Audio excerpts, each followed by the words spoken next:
휘장은 그분의 육체를 얘기하는 것인데 육체의 죽음입니다. 육체의 죽으심을 통해서 그분이 새로운 길과 살 수 있는 생명의 길을 열어놓으셨다, 이렇게 말씀하고 있습니다. 기독교의 이 주제는 예수 그리스도인데 그분의 죽으심과 그분의 부활입니다.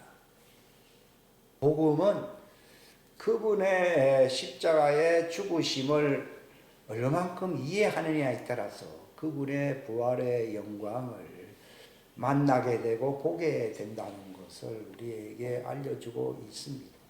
그래서 히브리서에서 이것을 아주 간략 명료하게 육체인 휘장을 통해서 열어놓음으로써 새로운 길, 생명의 길을 우리에게 제시하셨다라고 하는 것이, 이 한마디가 신약 성경 아니라 구약 성경을 합하여 대주제의 요약이라고 말씀을 할 수가 있습니다.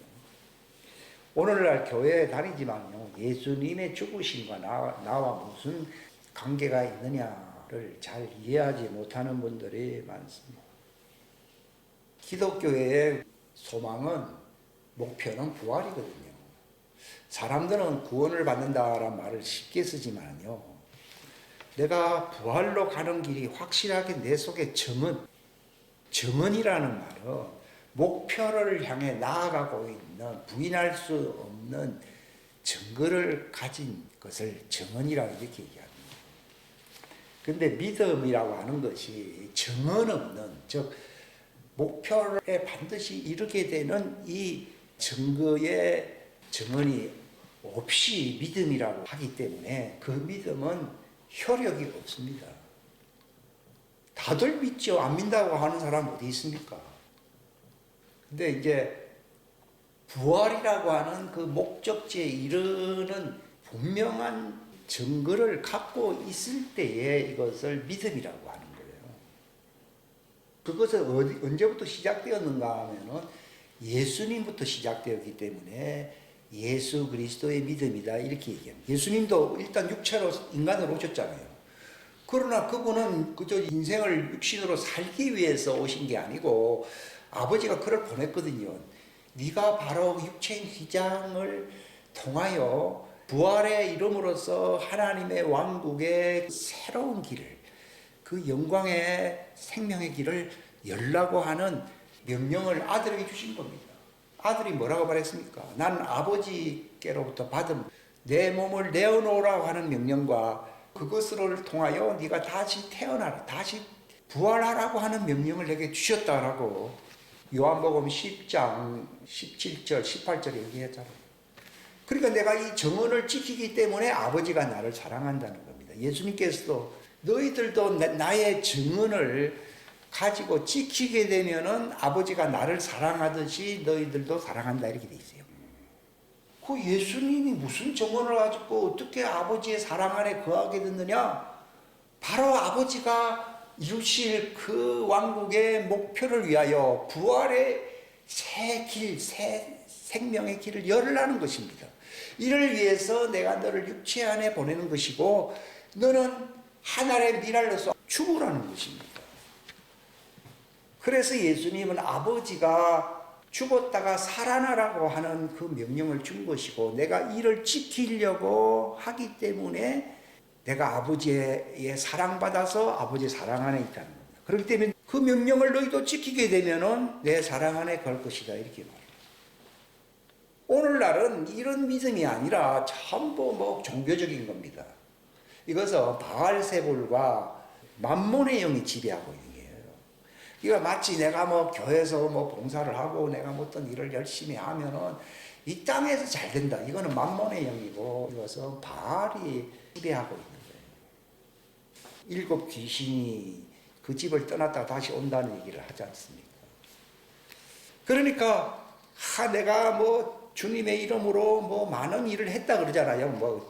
축사를 했다, 권능을 행했다, 예언을 했다, 가르치고 했다는데 너는 내 정언을 안 지켰다는 거예요. 그게 문제입니다. 자기들도 나름대로 믿었는데 그것은 하나님과 아무 상관이 없는 믿음이에요. 오늘날 그 구렁텅에 빠질 수 있는 위험한 지경에 처해 있다. 그러니까 예수님이 내가 올 때에 뭘 볼 수 있겠느냐고요? 그 정언의 그 믿음을, 영생에 이룰 수 있는 그 믿음을 보겠느냐 그런 거예요. 성경을 보고 교회에 나온다고 하는 사람들이 아버지께서 아들에게 주시사 이루게 하시는 대역사, 바로 내가 아버지의 정언을 지킨다고 하는 요한복음 5장 36절의 말씀을 전혀 모릅니다.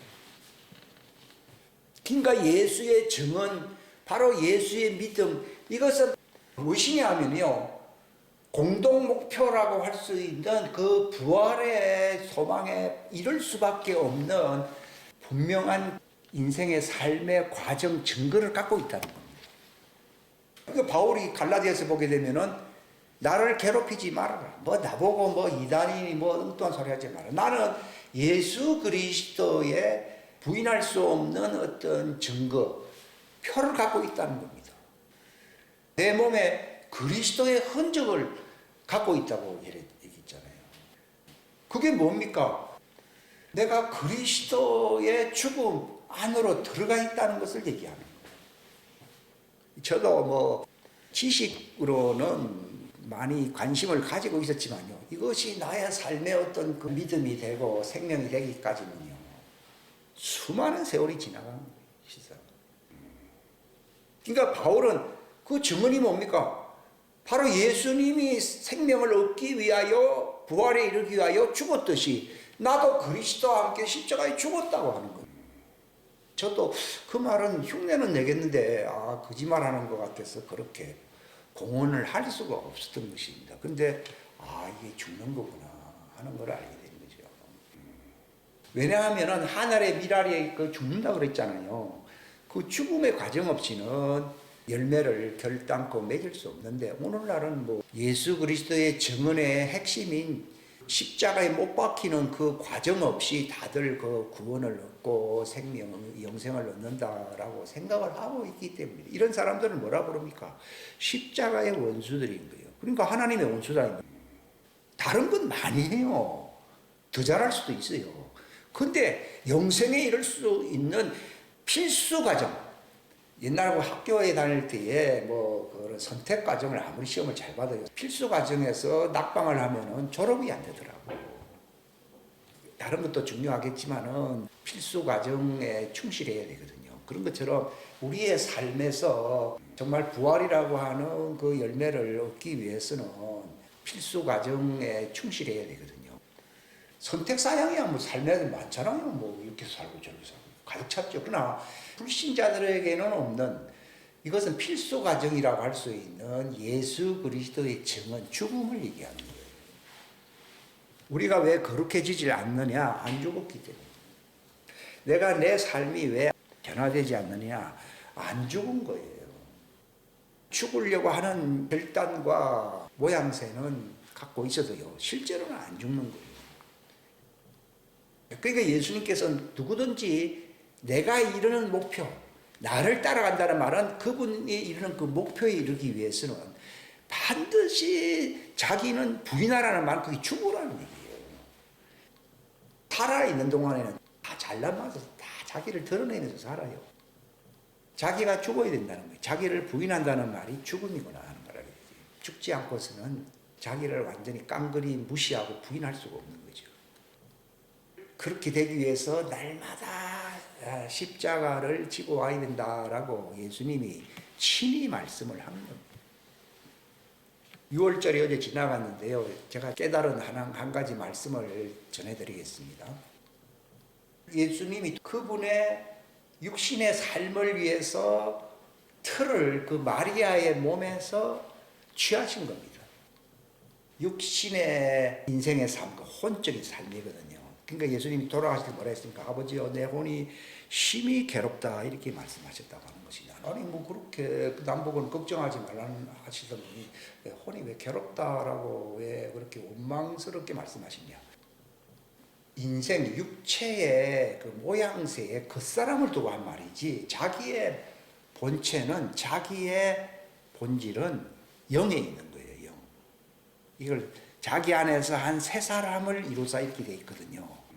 그러니까 이게 예수님하고 똑같은 같은 삶을 살 수 있는 구조를 갖고 있는 사람들이 바로 아까 파송되었다는 말을 많이 해요. 욥도 파송되었고 그사도 파송되었고 바로 그런 삶입니다. 그게 육적인 삶 그리고 혼적인 삶 그 이상은 없는 자연 이걸 소위 자연인이라 부르는데 자연인들과는 분명하게 확연하게 분리가 되어야 할 점이거든요. 근데 이 면에 대해서 사람들이 깊이 생각을 안 하고 있습니다. 이것에 대하여 참 고민을 많이 하고 그것을 자기의 참 자아가 어디 있느냐라고 하는 것을 아는 사람은 바로 예수님과 같은 형제들로서 그 길을 갈 수가 있습니다. 그러나 그러한 것에 관계없는 사람은 그냥 육적인 삶이요 단순히 인생을 예찬하는 그런 혼적인 삶입니다. 이것을 고린도전서 1장이나 2장에 보게 되면은 육에 속한 사람은 혼적인 사람이다. 육에 속한 사람은 신령한 영적인 일에 관여할 수가 없다. 이렇게 되어 있습니다. 그러나 영적인 사람은 모든 것을 판단할 수 있으나 판단을 받지 않는다. 이렇게 얘기하고 있고 하나님의 깊은 사정도 이해할 수 있는 길로 갈 수 있는 자가 영적인 사람이고 자연인인 육에 속한 자든 이 혼에 속한 사람은 이걸 본성에 속했다 이렇게 돼. 별로 그게 혼적이라는 뜻입니다. 이게 우리나라 말 성경에 나오는 그런 본성 인간 본성에 속한 이 혼적인 사람이거든요. 그런 사람들이 거의 90 몇 프로인지는 몰라도 거의 대다수라고 보면 됩니다.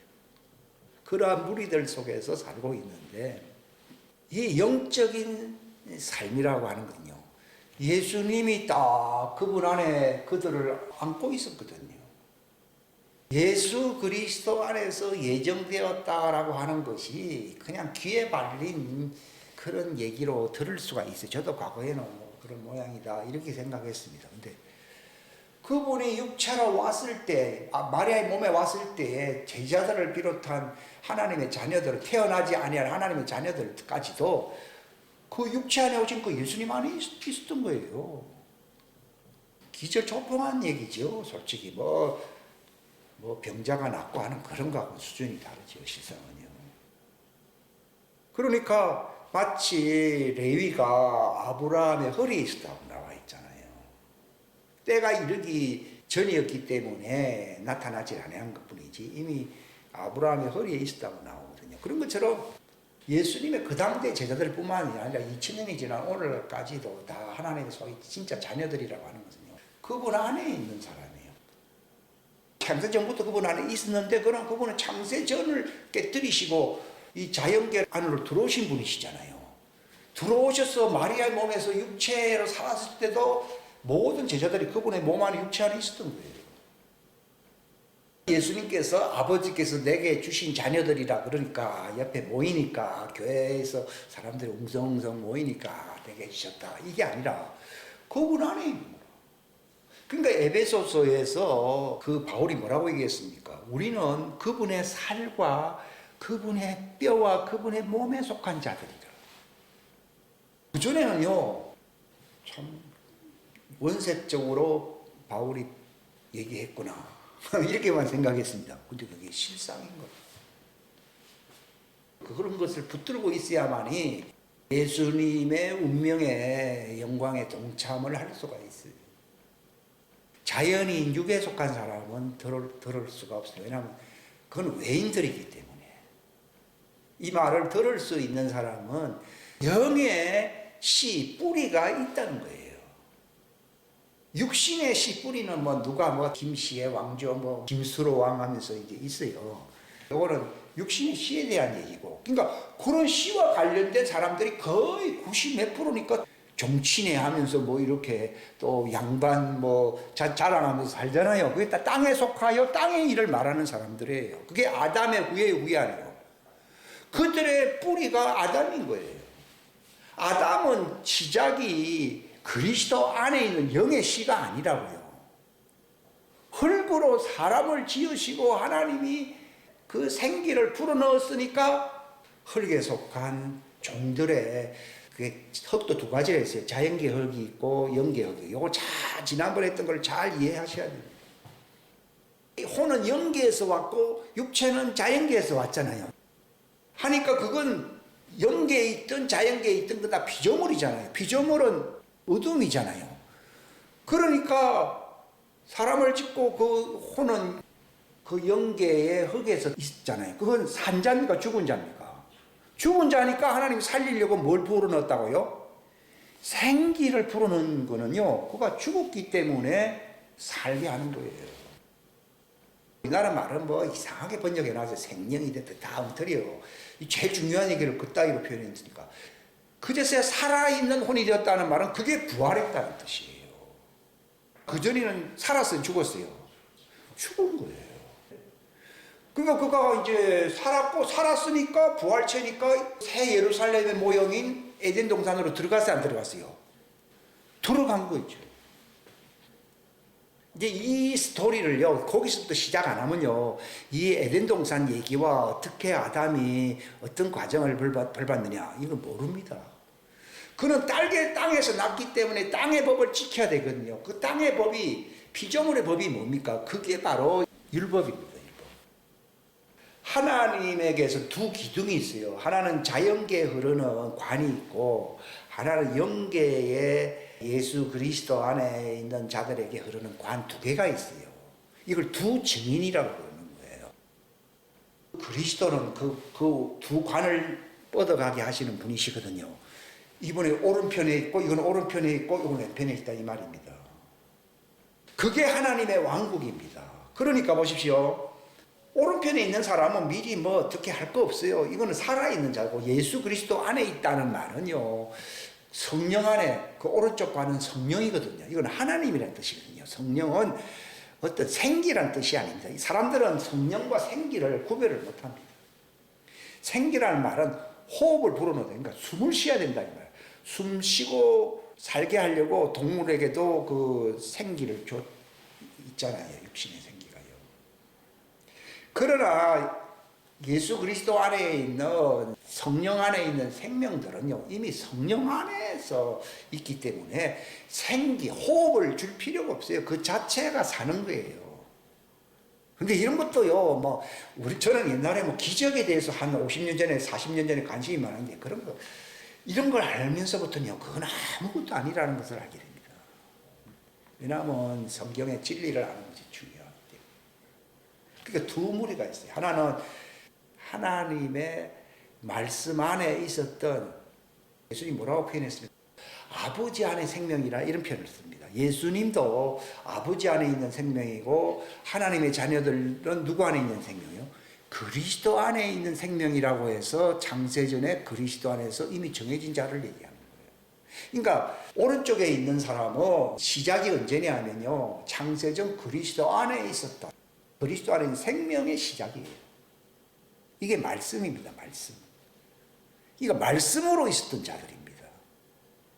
그러니까 어떤 욥도, 얘야 네가 내려가거든 참 어렵겠지만은 네가 모든 재산과 네 생명까지도 위협을 받으면서 이제 거의 죽을 적에 갈 터인데, 그때 네가 절벽에서 네가 나를 만날 것이다 하는 그 메시지를 말씀 안에 있었던 자들이기 때문에 말씀하시고 내보낸 거예요.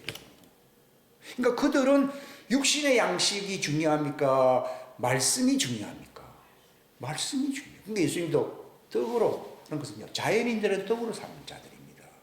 그러니까 이 마지막 때에도요, 대추수가 일어날 때에 하나님이 왜 불을 허락하시는가 하면요, 자연계에 속한 사람들은 먹을 걸 줘야 돼요.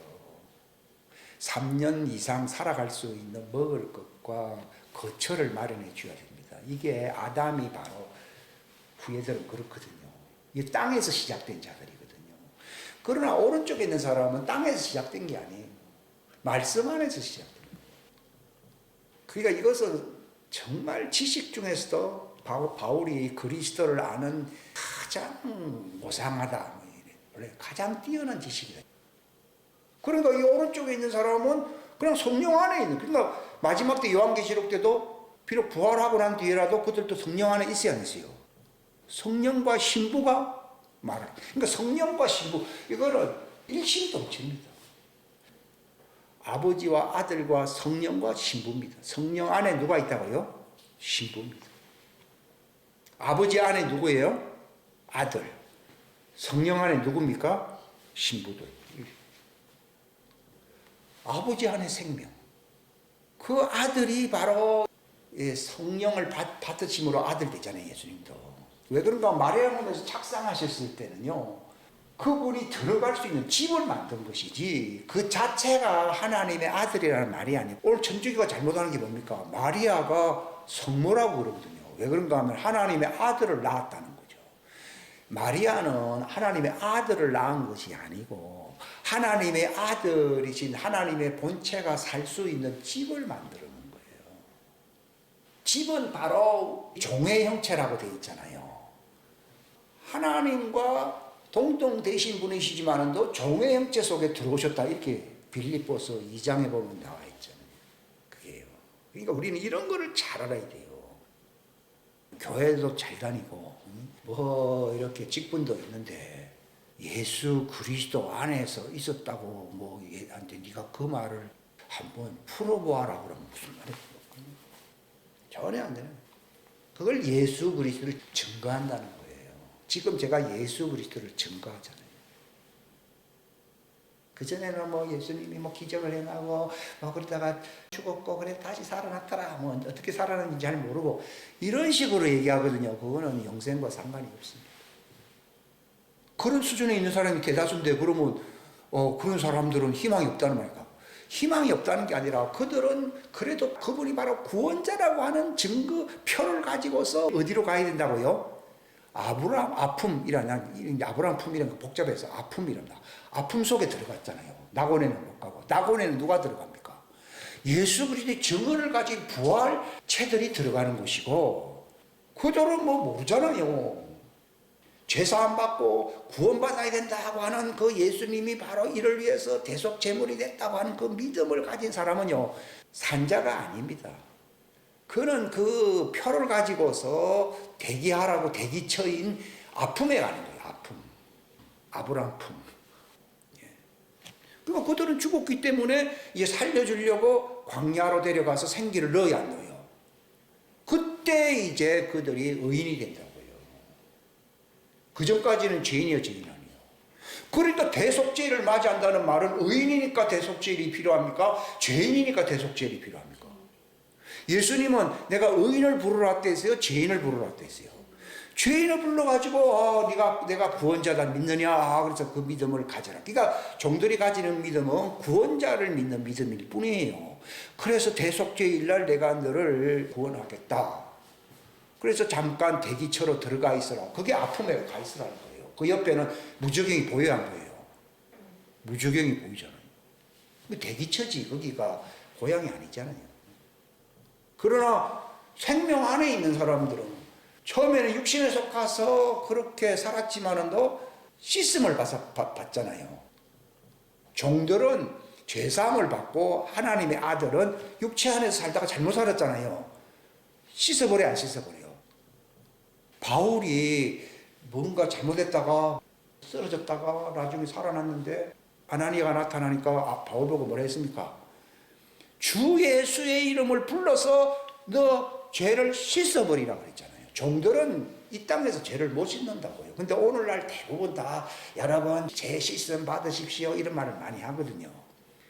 죄 사함 받는 것이지. 누가복음 24장에 예수님이 제자들에게 말을 하기를 저 이방 땅들에게 가서 두 가지를 전하라 했잖아요. 회개와 사죄. 회개와 씻음입니까? 회개와 사죄입니까? 회개와 사죄. 바울은 하나님의 아들이니까 잘못 살았어. 육체 안에서 뭔가 쏟고 살았잖아요. 그러니까 거기서 성령의 말씀으로 씻어야 하셨어요.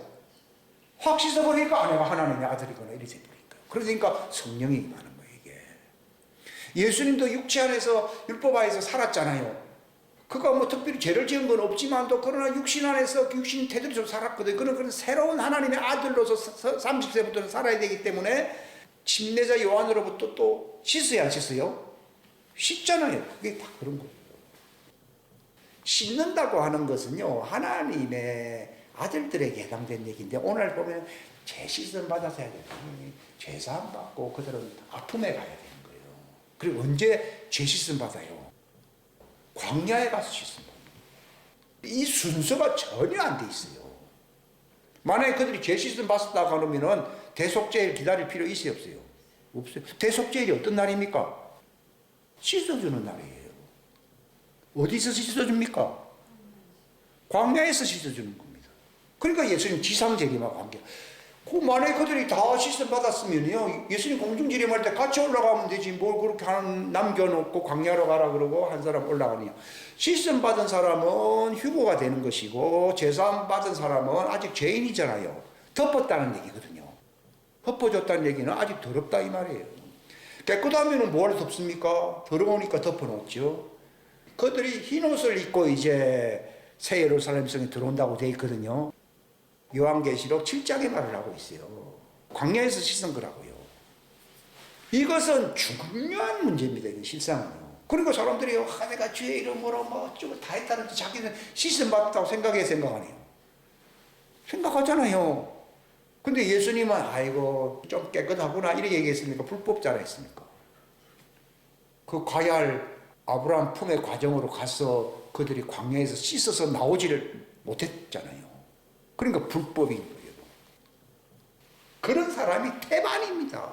그걸 쭉정이라고 부르는 거예요. 쭉정이라 그러니까 뭐 강도 뭐 깡패 짓을 했기 때문이 아니고 그 과정을 안 밟고 자기를 속인 사람들이라고요. 그러니까 진리를 알아야 되는 거라. 불법이라고 하는 것은 진리를 모른다는 것입니다. 즉 위장했다는 것입니다. 그러니까 왜 회개합니까? 자기는 씻음 받은 사인 것 같았는데 가만 저 목사 얘기 들어보니까 아니잖아요. 성경 찾아보니까 그게 아니잖아요. 그러니까 내가 잘못 알았구나. 이걸 회개한다. 이 사상을 바꿔야 안 바꿔요. 사람들은 뭐 눈물 많이 흘리고 뭐 금식 많이 하면은 뭐가 바뀌는 줄로 생각하거든요. 그것이 중요한 게 아니에요. 회개의 핵심은요. 내가 잘못 알았네. 내가 씻음 받은 자인 줄 알았는데 내가 덮어가지고서 이제 아브라함 품에서 대기해야 할 죄인이네. 그래서 대속죄일 지상재림하신 예수님을 만나지 아니하면은 나는 흰옷을 입고 저 새 예루살렘 성에 못 들어가네. 요걸 아는 것이 회개한 거야 아니에요. 근데 요런 거를 시인을 잘 하려고 해요. 자기가 잘났다고 생각해요. 자기가 다 된 걸로 생각하잖아요. 그러니까 위선자, 불법자가 돼요. 뭐 불법자라 하더라도 창피만 당하고 막 그래 막 구원받으면요 저도 막 인정하겠습니다. 막 그렇게 하십시오. 할 수 있는데 쫓아내버리거든. 회개 안 했다고. 우리는 회개의 본질이 진리를 알므로써 잘못 알고 있는 사상을 다 버려야 된다는 거지.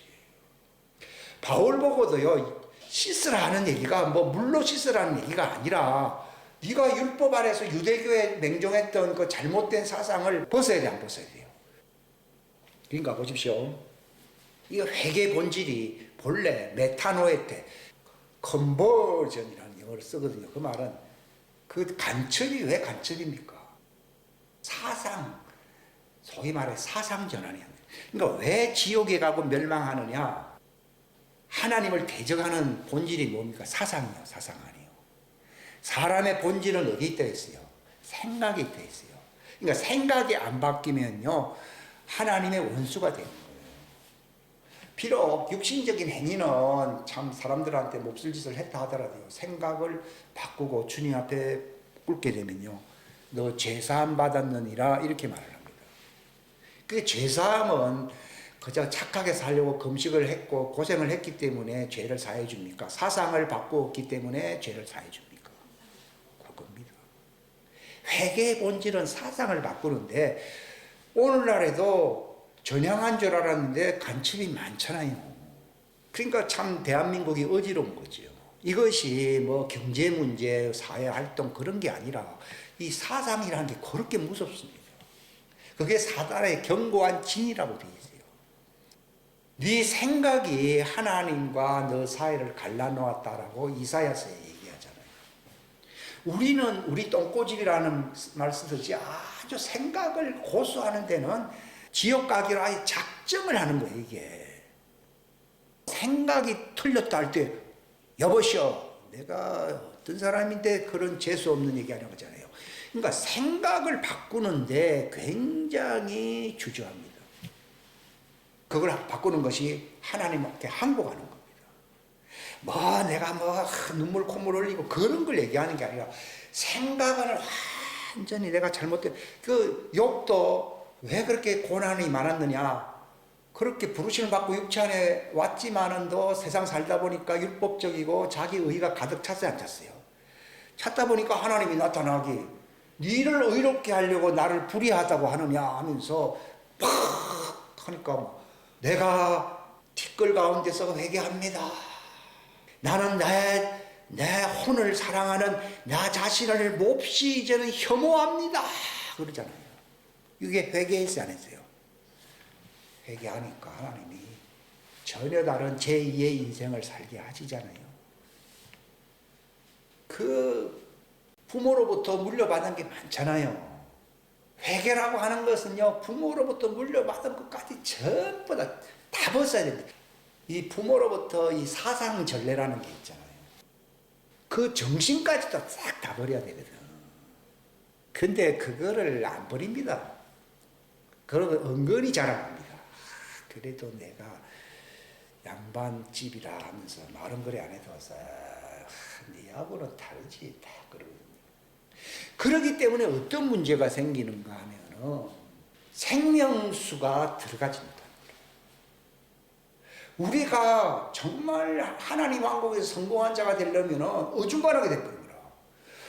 뭐 회개도 어느 정도 하고 그래서 뭐 성령 받았다 그러면서 뭐 하긴 했는데 여전히 옛 구습과 이런 그 정신적인 사상적인 것이 있거든요. 이걸 없다고 하면은 거짓말하는 자라고 했잖아요. 거기서 그런 것이 죄입니다. 따라합시다. 죄의 본질은 사상이다. 하나님을 대적하는 높은 지식이라고 고린도후서 10장에 나와 있잖아요. 근데 그런 거는 죄가 아니라고 생각해요, 사람들이. 그러니까 끝까지 살면서요, 뭐 가난하게 돼서 옷도 다 버리고 집도 버리고 다 버릴 수 있어요. 그런 게 어려운 게 아니에요. 욥도 다 버렸잖아요. 버렸는데도 하나님이 나타나서 음하게 왜 꾸짖습니까? 네 사상, 너를 의롭게 만드는 생각에서 왜 벗어나지 못하느냐고 무섭게 대하시잖아요. 이게 할례예요, 할례 본질. 그 사상의 물을 이걸 다 벗어야 된다고. 그래서 죄 있다고 자백을 하라는 거예요. 회개라고 하는 말을 쓰지 않고 아직도 그게 남아있다고 자백하면은 그는 미쁘고이로서 우리의 모든 죄를 사실 뿐만 아니라 그분의 보혈로서 씻어야 씻어요. 씻는 것 중에서 사상을 빼는, 바로 사상의 물감을 빼내는 게요. 이거 여러분 이거 그냥 듣지 마세요.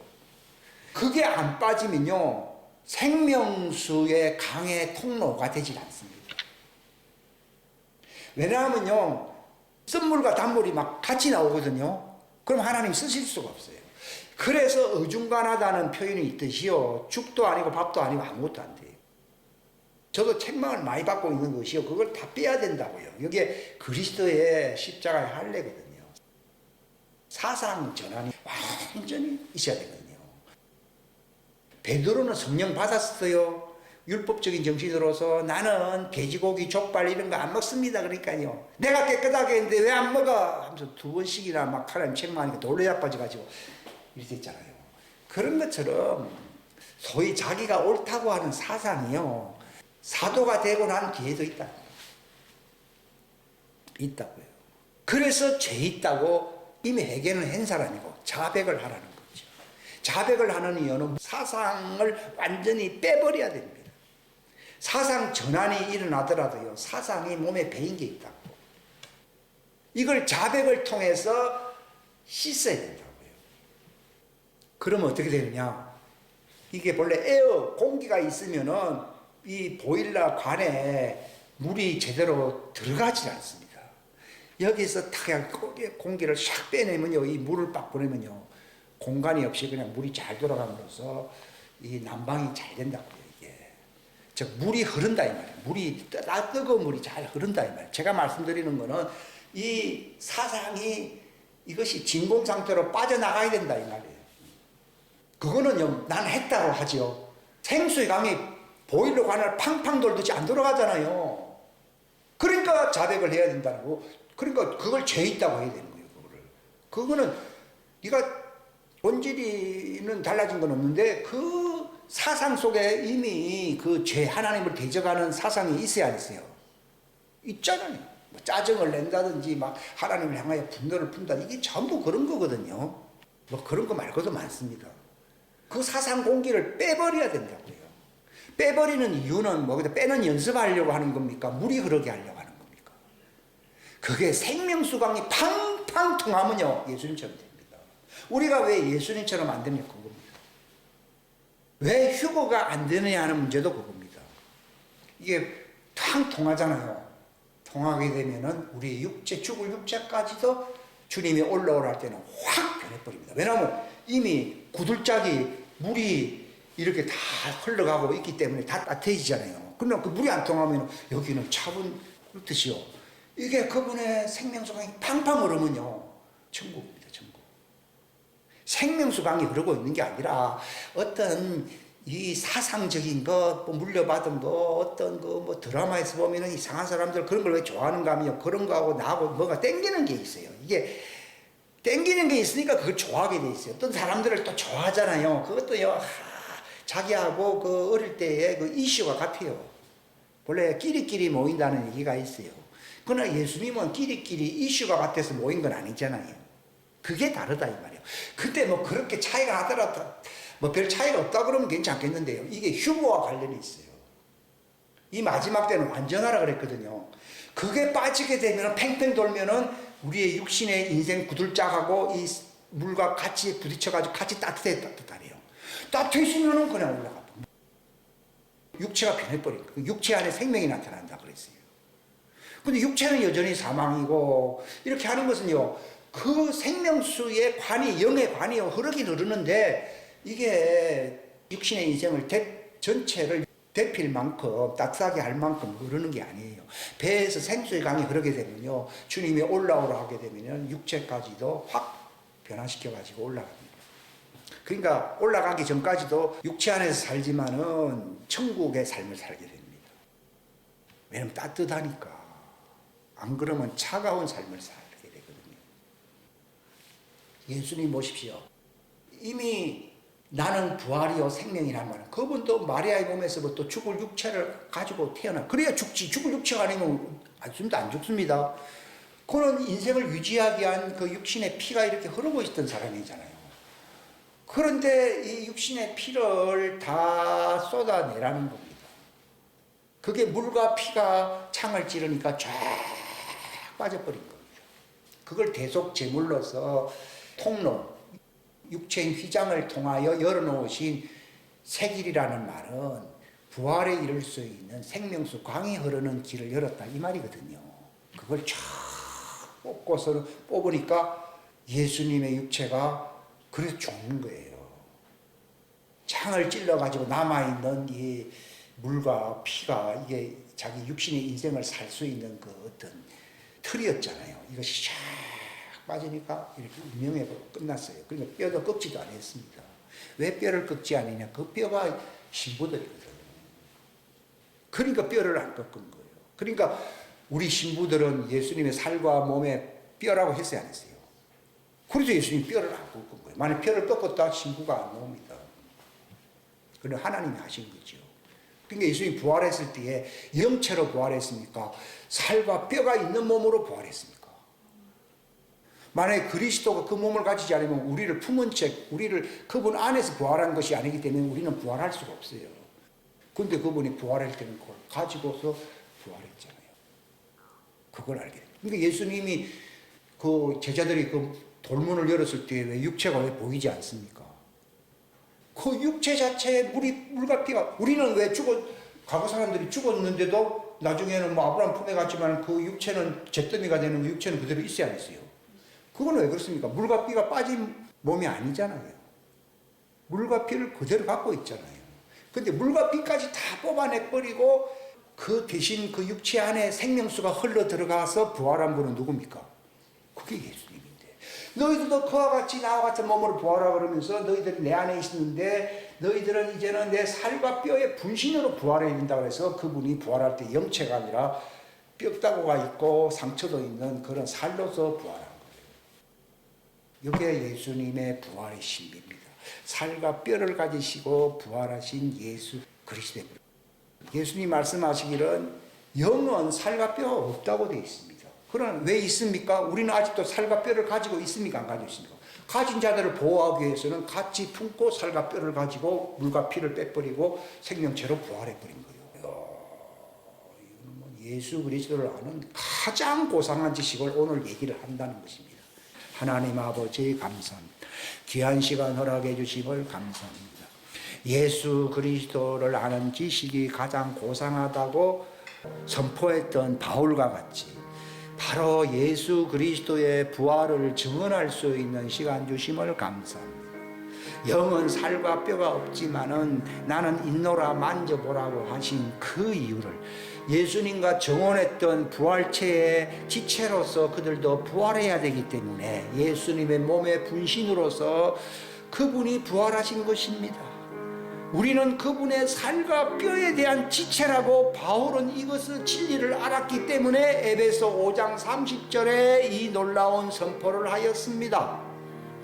하나님 우리에게 이 생명수 강이 흐르도록 막는 그리스도의 장성한 충만한 분량에 이르지 못하도록 막고 있는 사상들을 다 뽑아내게 하여 주시옵소서. 그런 죄가 있다고 자백하게 하여 주심으로 깨끗하게 처리됨으로 완전하게 될 수 있도록 도와주시옵소서. 그러므로 주 예수 그리스도 공중에 오실 때에 우리도 그와 같은 모습으로 변화될 수 있는 신비로운 부활체, 육체를 남겨놓지 않고 그 육체 자체가 변해버리는 이 마지막 시대에 이 영광에 동참할 수 있는 자들이 되게 하여 주옵소서. 감사하고 예수님의 이름 받들어 기도하옵나이다.